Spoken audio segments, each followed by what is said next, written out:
ওরে সাগর সাগর পারে বাবা বাবা মাঝি তুমি রে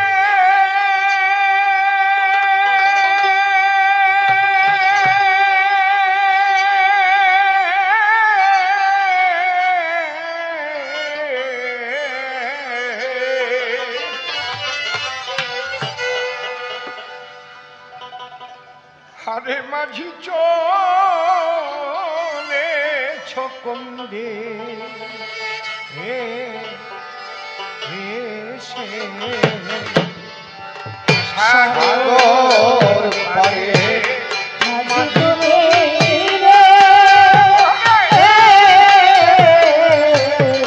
হারে মাঝি চলে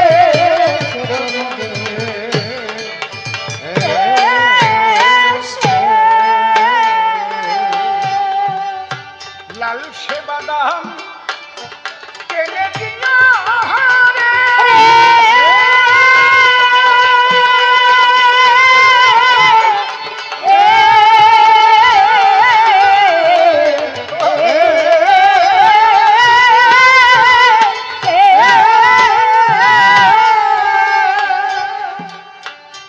ওরে তোমার ময়ূর পঙ্খী নৌকাতে হাতে ধরা হাইলের কাটারে সে কোন নবীন কিশোর দেশে রে মাঝি চলে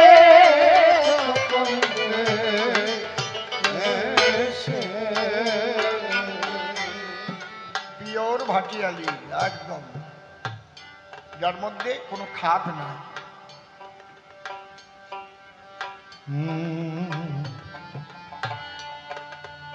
এই গানটিও লিখেছেন পরম শ্রদ্ধেয় ভাবুক কবি প্রেমিক কবি পাগল বিজয় সরকার।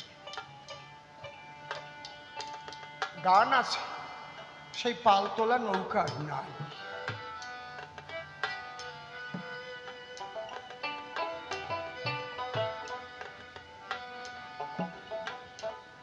এইটুক বয়সে কত কিছু দেখলাম আহারে কত পরিবর্তন হতে পারে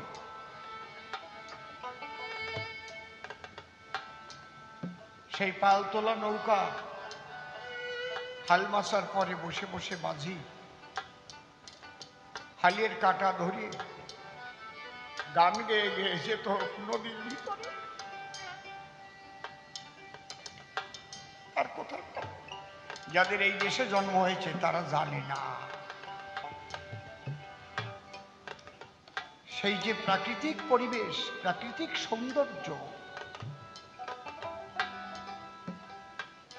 সেই যে সামাজিক ব্যবস্থা সেই যে মানুষে মানুষে ভালোবাসা প্রাণের গান এখনো আইডিয়া কারে কয় এরা চেনবে হাড়িয়ের পরে বসে ধান কাটতিস আর গান গাছ কেটা কেটা আইডিয়া চেনো দেখি হাত উঁচু করো আইডিয়া হাড়িয়ের পরে বসে ধান কাটা সোজা না কিন্তু ও যদি একবার ছুটে যায় তোতনা পলতা ভাঙিয়ে চলে যেতে পারে দাঁত দাঁত ঠিক না কত দূর থেকে সেই গান শোনা যেত মন বাঁচানো গান প্রাণ বাঁচানো গান আহারে সেই নববধূর ঘাগরি কক্ষে করে নদীর কিনারে গিয়ে দাঁড়িয়ে থাকার সেই স্মৃতি ও প্রাণ ভরা কত প্রীতি আর নাই কি অপরাধ করেছিলাম আমরা তোমরা দেশভাগ করে আমার বাপ ঠাকুর দাদা 14ই আগস্ট ঘুমিয়েছিল 14ই আগস্ট পর্যন্ত তারা ভারতবাসী ছিল 15ই আগস্ট শুনল তারা আর ভারতের নাগরিক নাই তারা পাকিস্তানি হয়ে গেছে কি অপরাধ করেছিল মানুষগুলো যাদের জন্য পাকিস্তান করেছিলে তাদের দিয়ে দাও ওখানে। কেন? যারা ভারতবাসী ছিল, দ্বিজাতি তত্ত্বের ভিত্তিতে ভারতকে ভাগ করা হয়েছিল, ওই মানুষগুলোকে কেন আনা হয়নি?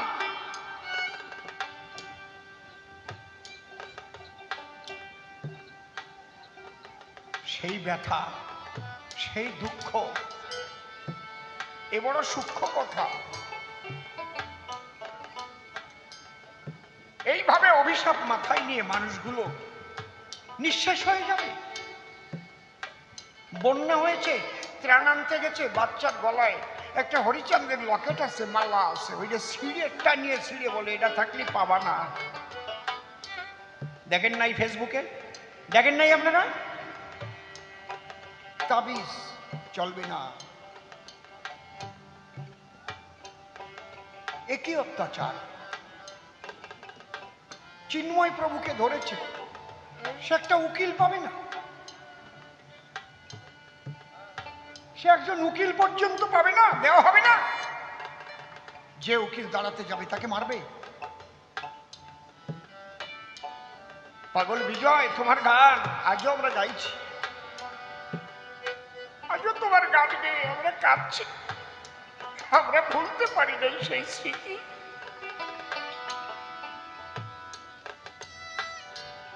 আজও তোমার গানে ভক্ত প্রাণ, ভক্তির প্লাবন আসে। হালিমা সাহেব মালকো সাদিয়া রে, ও রে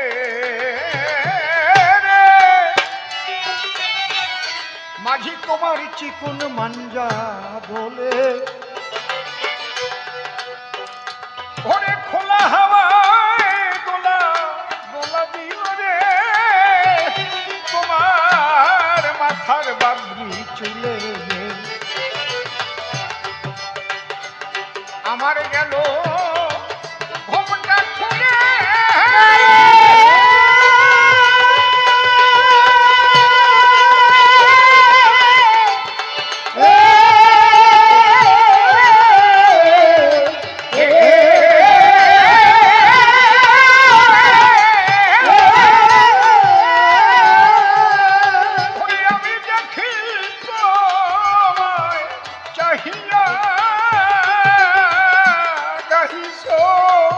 ভাটিয়াল গীতি রে,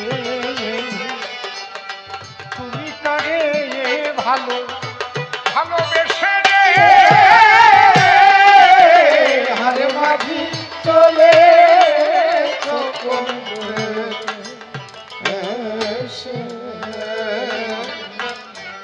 পাগল বিজয় সরকার যে কত বড় মাপের সাধক ছিলেন,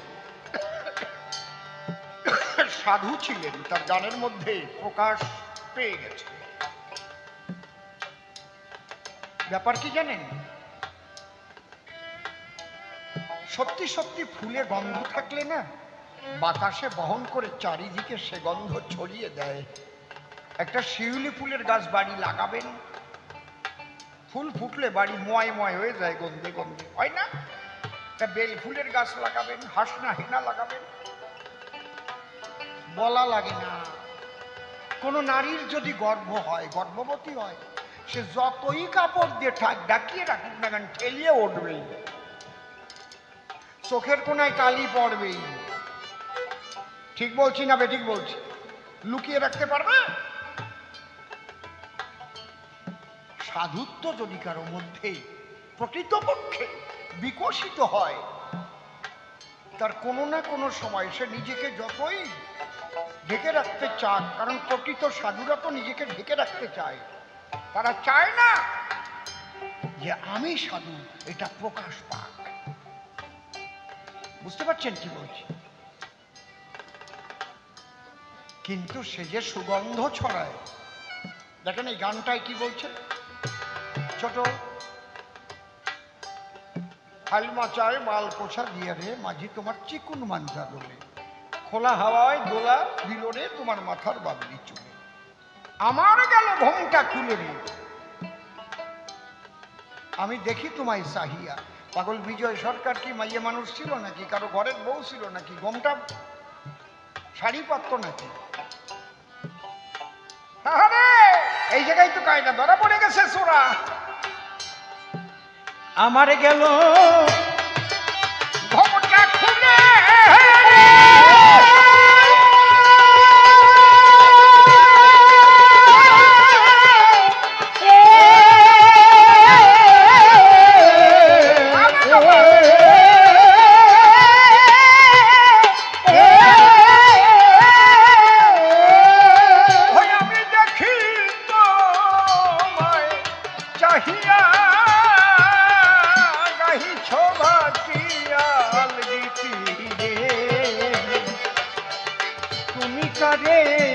ভালো দেশে রে আরে মাঝি চলে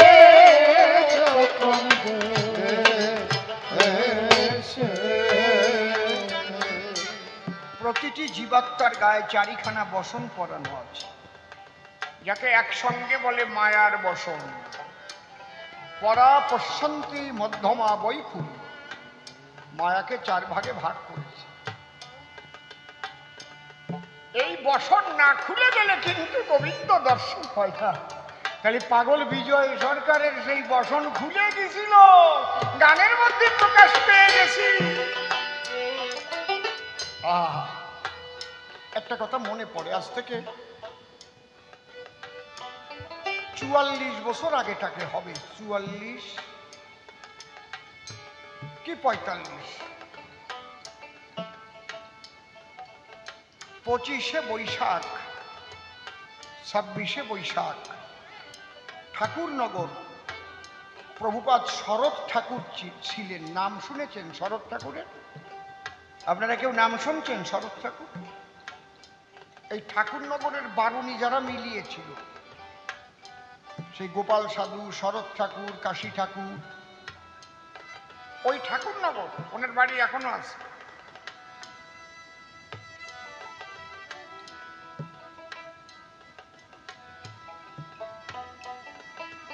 আমি গেছি, পাগল বিজয় সরকারও সেইবার আসছেন। ছোট্ট একটা মন্দির, মন্দিরের বারান্দায় সকালবেলা 25শে বৈশাখ তো বোঝেন, বৈশাখ মাসে তো ঠান্ডা লাগে না, মানুষের গরম লাগে। তা পাগল বিজয় সরকার মন্দিরের পিছনে টিনের ঘর, খান 2-3, ওই জায়গা একটু ছায়া আছে, ওখানে পাটির উপর বসেছে, তেল মাখাই দিচ্ছি, স্নান করবে। আর শরৎ গোসাই মন্দিরের বারান্দায় বসে হরি কথা বলতেছে। গুরুচাঁদের দরবারের মানুষ তো, গুরুচাঁদকে দেখা মানুষ তো। ওনার বাড়ি শ্রীনাথ পাগল যেত, জলের উপর দিয়ে ভাসতি ভাসতি আসতো, আসন করে সিংহা বাজাতি বাজাতি শ্রীনাথ পাগল আসতো, হরিবল বলতে বলতে হরিবল সিংহায় জলের উপর দিয়ে ভাসতে ভাসতে ও শরৎ সিংহায় ডাক দিত। সেই পুরানো কথা, সেই হরি কথা, কত ভক্ত সর্ব করেছে, সেই ওড়াকার দিকে কি প্রেম হতো। এইগুলো বলতে বলতে বলতে বলতে কয়ে আবার শীত লাগছে, একটা লেয়া বানিয়ে দিদি আমার। হ্যাঁ রে কপাল রে, তাড়াতাড়ি ঘরে একজন লেয়া পানিয়ে দিয়েছে, উনি গায়ে দিচ্ছে। একজন যে পাগল বিজয় সরকারে করছে, সরকার মশাই কি শরৎ ঘোষার কি হয়েছে? এইরকম গরমের সময় লেপ গায়ে দিয়েছে, শীত লাগতেছে। পাগল বিজয় সরকার এই গামছা পরা অবস্থায় চলে আইছে, আর সেই লেপ সরাইয়ে কয় ওরে সোরা, ওরে সোরা, ধরা পড়ে গেছে। অষ্টসাত্ত্বিক ভাবের বিকার দেখা যায়, লম্পু পুলো কাঁঠালের কাটার মতো হয়ে গেছে, হার নয়ন জলে ভাসছে, অন্ধ কম্পিত হচ্ছে, ঊর্ধ্বমুখী হচ্ছে। পাগল বিজয় সরকার টান টান হয়ে প্রণাম লুকাইয়ে রাখতে পারবে না, আজকে ধরা পড়ে গেছে। সাধুরা কখনো চায় না যে আমার সাধুত্ব প্রকাশ পায়, আমার আমিত্ব প্রকাশ পায়। বুঝতে পারছে? যারাই নিজেকে বড় মনে করেছে পর্যন্ত তাদের পতন ঘটেছে। এই জন্য চৈতন্য চরিতামৃতে লিখেছে, জীব নিত্য কৃষ্ণ দাস ইহা ভুলি গেলা, অতএব মায়া পিশাচি গলেতে বাঁধিলা। এই জন্যে গোপাল সাধু 120টা মাত্র মঙ্গল বাণী, চটি বই 120টা বাণী ওনার। তার মধ্যে একটা বাণী যেদিন পড়েছিলাম, আমি অসীম হয়ে বলছি সব কথা, বাণীটা পড়ে একদিন বোবার মতো হয়ে গেছিলাম। বাণীটা কি জানেন? এই মহাবিশ্বের কীটস্য কীট আমি কি বা জানি পারি, এই ভাবনা থাকলে তোমার ওজন হবে ভারী। এই মহাবিশ্বের কীটস্য কীট আমি কি বা জানি পারি, এই ভাবনা থাকলে তোমার ওজন হবে ভারী। এই কথাটাই সংস্কৃতে লেখা আছে। তৃণাদপি শুনিচেন তরুরীব সহিষ্ণুনা অমানীন মানদান কীর্তনীয়া সদা। বুঝতে পারতেছি? যারা যারা নিজেকে অনেক বড় মনে করেছে, হয়তো কিছু একটু ঠাকুরের কৃপা লাভ করেছে, তখনই পতন ঘটেছে। তখনই তার পতন ঘটবে ঘটবে ঘটবে, কেউ ঠেকাতে পারবে না।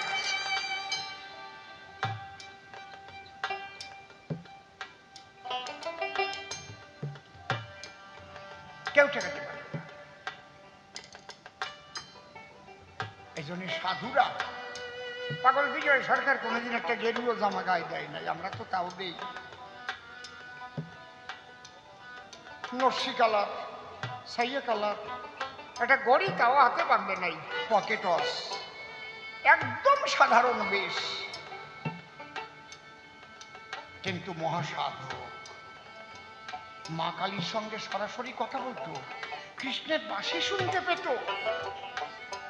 বৃন্দাবনে গিয়ে কৃষ্ণ দর্শন পেয়েছে, গান লিখেছে, যে ধুলায় অঙ্কিত আবার শ্রীমতীর চরণ, এই সেই কানু পদ রেণু মাথায়, এই সেই বৃন্দাবন। আরে নিজেকে ধন্য মনে হয়, এই মহামানবের 1 মাস সেবা করার সুযোগ পেয়েছিলাম। একটা মাস কাঁধে হাত দিয়ে পায়খানায় নিয়ে যেতে হতো মাঠে। উনি মাঠে পায়খানা করতে খুব ভালোবাসতেন।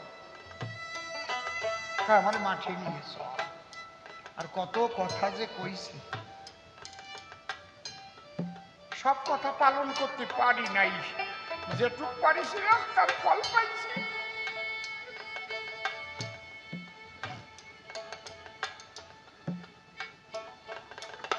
পাগল বিজয় সরকারও নিজেকে যতই ঢেকে রাখুক, ওই যে গানের কলিতে ধরা পড়ে গেছে।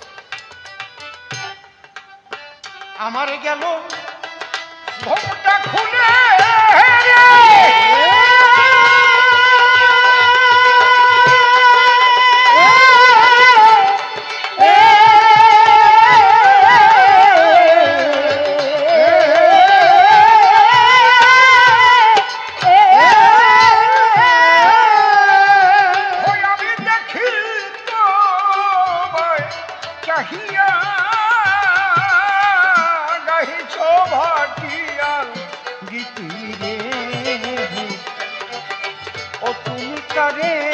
ভালো বেশে রে হারে মাঝি চলে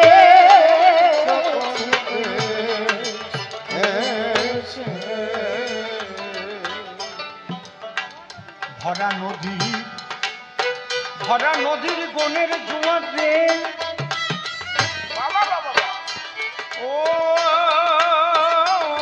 রে ও রে, ও মাঝি ছাড়ে না তোকে,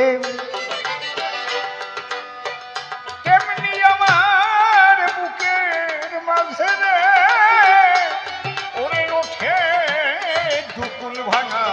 হে আমার এই মনের ব্যথা বোঝে না কে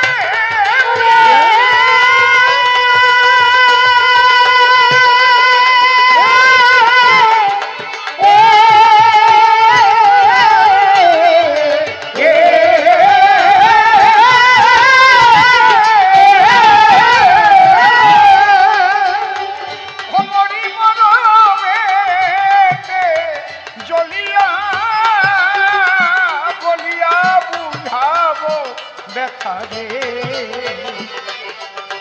করি কি রে ভিড়াও এসে রে হারে মাঝি চলে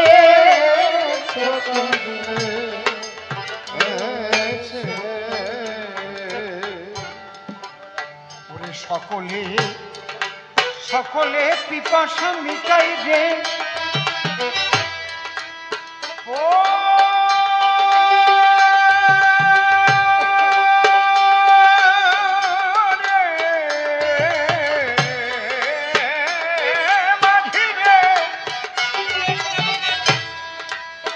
মাঝি তোমার হই না নদীর জলে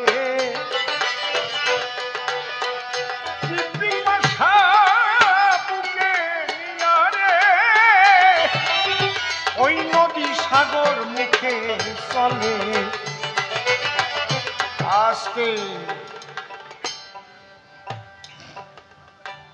প্রত্যেকটা নদীর জল সাগরে ছিল দেখে নাও সূর্যের উত্তাপে বাষ্প হয়ে বাতাসের সঙ্গে মিশে গিয়ে চলতে চলতে চলতে চলতে হিমালয়ে বাধাপ্রাপ্ত সেখানে ওই জল প্রথম শিশির তারপরে জল তারপরে বরফ এতে পরিণত হয় আবার ওখানে সূর্যের উত্তাপে বরফ বিগলিত হয়ে এক একটা নদী নাম লয়ে তার যে উৎসস্থল সাগর বন্ধুর দিকে যায় খুব লক্ষ্য করে শুনবেন আমাদের প্রতিটি জীবাত্মা নদীর মতো আমরা সবাই সেই পরম পিতা পরমেশ্বর পরমানন্দ আনন্দ সাগরে আমরা ছিলাম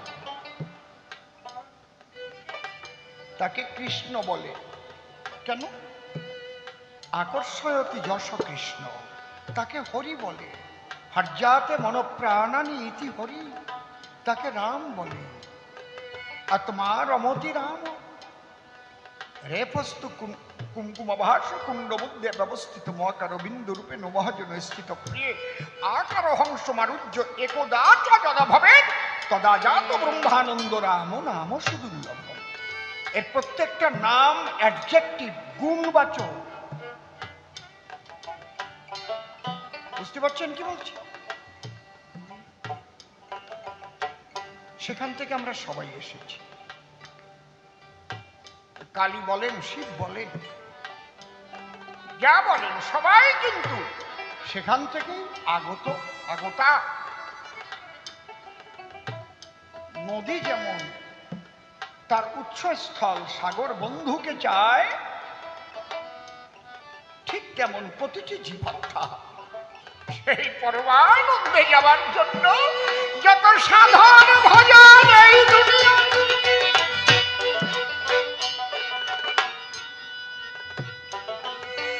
প্রকৃত ধার্মিক যদি হবে কেউ সে তো শান্ত হয়ে যাবে না না কথা বলো না কথা শোনো প্রকৃত ধার্মিক যদি হয় সে তো শান্ত হবে সে উগ্র হবে মানুষ খুন করবে ঘরবাড়ি জ্বালিয়ে দেবে এটা হয় কখনো নারী ধর্ষণ করবে জানবেন এগুলো যারা করবে সে যে ধর্মের মানুষ করুক সে ধার্মিক না সে ভণ্ড কোনোদিনও সে ধার্মিক হতে পারে না আরে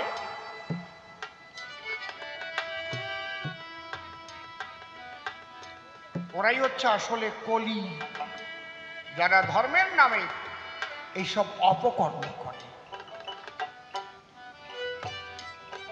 প্রত্যেক যুগে ছিল এগুলো, এখনো আছে, যার জন্য পৃথিবী অশান্ত হয়ে ওঠে। আনন্দময় পৃথিবী, শান্তির পৃথিবী অশান্তিতে ভরে যায়।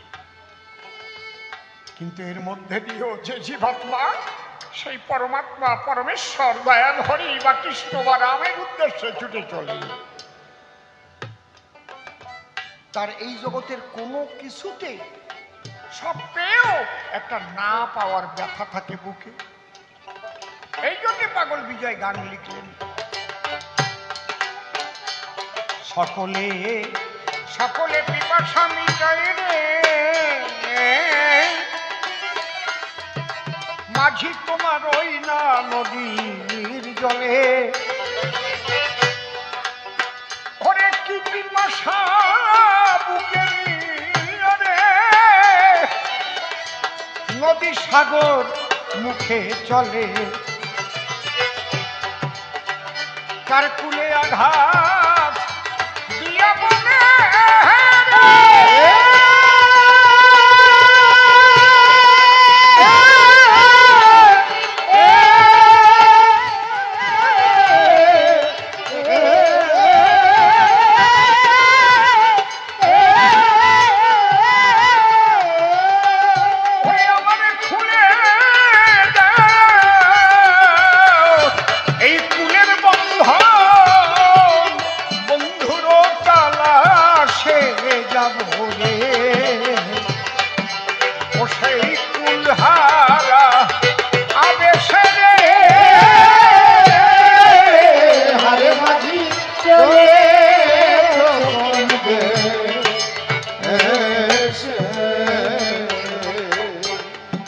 পাগল বিজয় কহে, বিজয় কহে দরদি মাঝি রে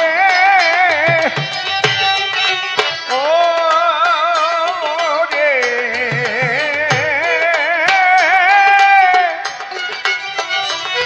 ও তুমি সবার মরম জানা প্রিয়,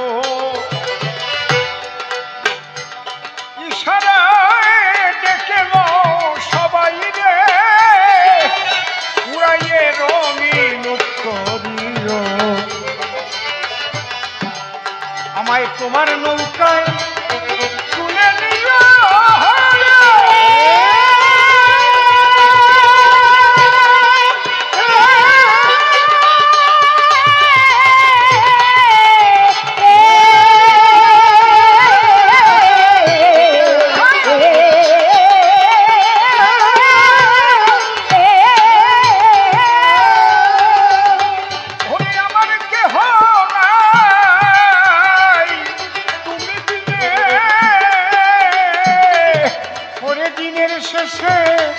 নদীর কুলে বসে আছি দিনের দেশে রে হারে মাঝি চলে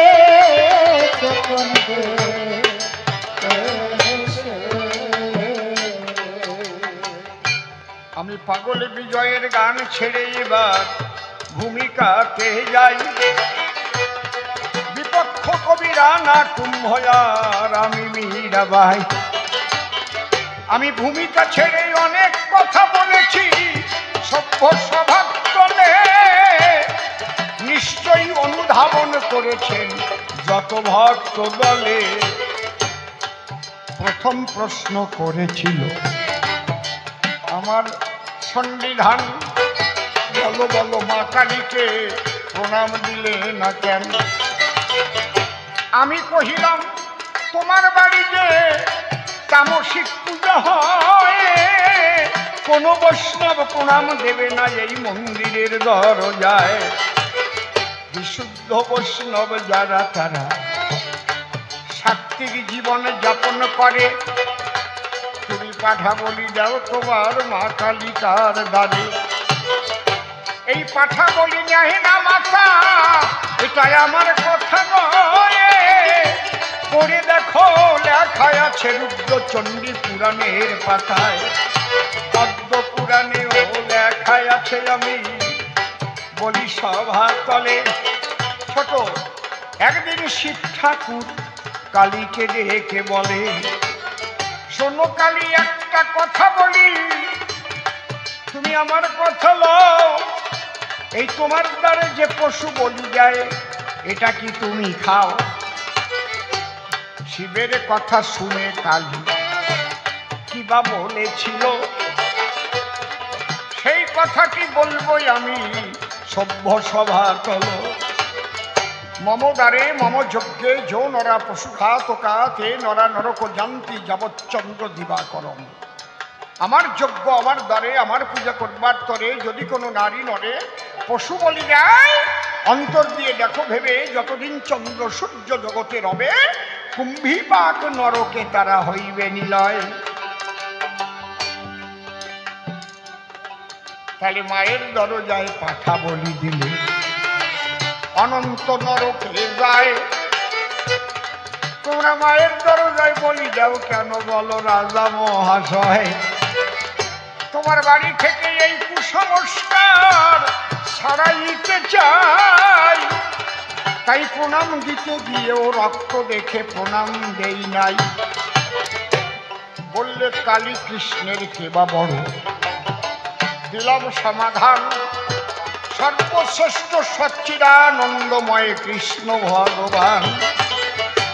যুগে যুগে তার নাম পরিবর্তন হতে পারে, সেই সচ্চিদানন্দময় হরি সকলের উপরে। সত্য যুগে ছিলেন হরি বলি সবাই প্রকাশ করি, ত্রেতা যুগে রাম নামে এলো, ত্রেতা এই যে রাম ছিল, দাপরে সে কৃষ্ণ হলো বলি আমি সভ্য সভা তল। সেই কৃষ্ণ গৌর হয়ে নবদ্বীপে আসিল, রাধা প্রেমী করেছিল দান। গৌরাঙ্গ লীলার পরে শোনেন যত নারী নরে হলো ওরা কামির হরিসান। ভিন্ন নাম হতে পারে তার, লীলা করবার গায়ে, সেই শক্তি সর্বশক্তির মূলে দিলাম পরিচয়।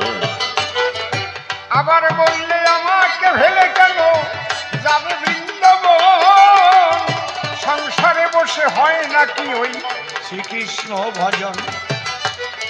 হয় না তা কব না, হতে পারে যদি স্বামী স্ত্রী এক মন হয় তাদের হতে পারে। আমার এক মন তোমার এক মন, থাকবো কেন তোমার সংসারে? এতে গুটি হানাহানি শুধু মারামারি হবে, তাই আমার পথ আমি দেখতেছি অনেক কিছু ভেবে। আমার কৃষ্ণ নামের গান শুনিয়া কত মানুষ আসে, আমি জাতির বিচার করি না, তারা গোবিন্দকে ভালোবাসে।